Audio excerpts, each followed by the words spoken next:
they removed President Kennedy's sheet from his body. What did you see? The first thing you saw? When we removed it from the body and not the head now. First thing I noticed was the wound in his throat, in his upper thorax.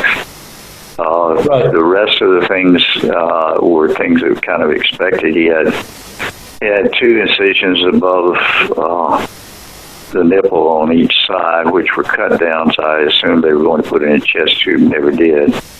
He had cut downs on the arm in order to, or they would put in IVs, and then on, I believe, one of the ankles.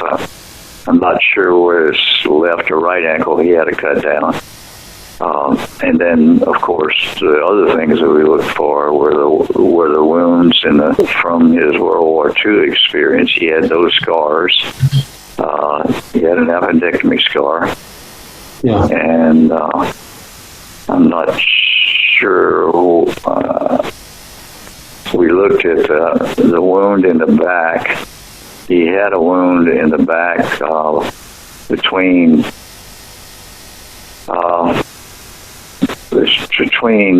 the right scapula and the spinal column. Right. Okay. And right. Okay. So, just Jim. No, go ahead. I'm sorry. At that time, the head was still wrapped.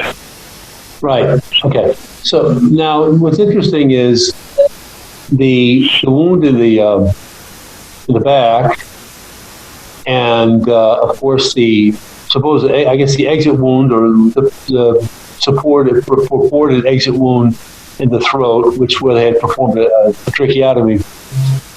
They were subjects of explanation before when you've done interviews. Tell us about the wound in the back, James.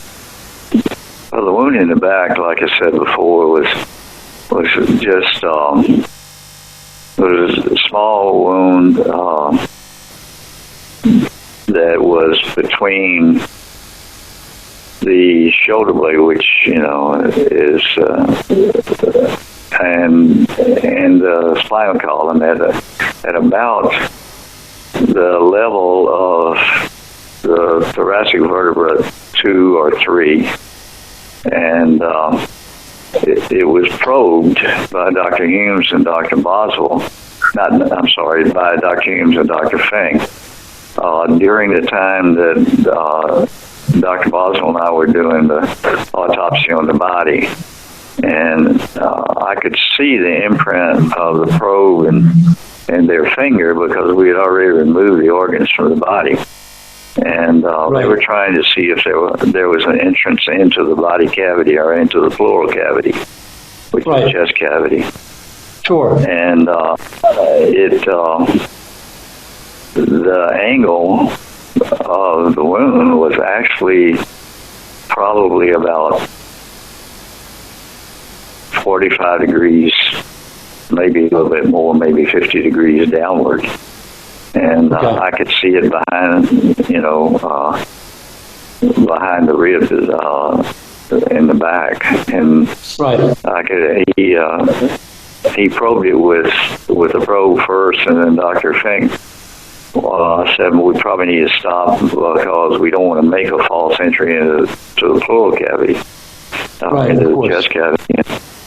And then they used a different type of probe that had a round end on it, and they still, it didn't go in really that far. And then Dr. Humes used his off little finger to probe it, and I could see all of that, and I could see where the wound terminated. And like I said, it was not, it wasn't very deep. And but it did, like I said, did go down toward the caudal end or the feet. Sure. So I mean, so the fact that you couldn't see where it ended, is that so unusual? I mean, supposedly that came out of the president's neck, right? and in the Zabruta Well, see. What do you think? Yeah, no, that's not possible. I don't feel like that's possible. It would have had to have gone down at that angle and make almost another 45-degree angle up, and then take a right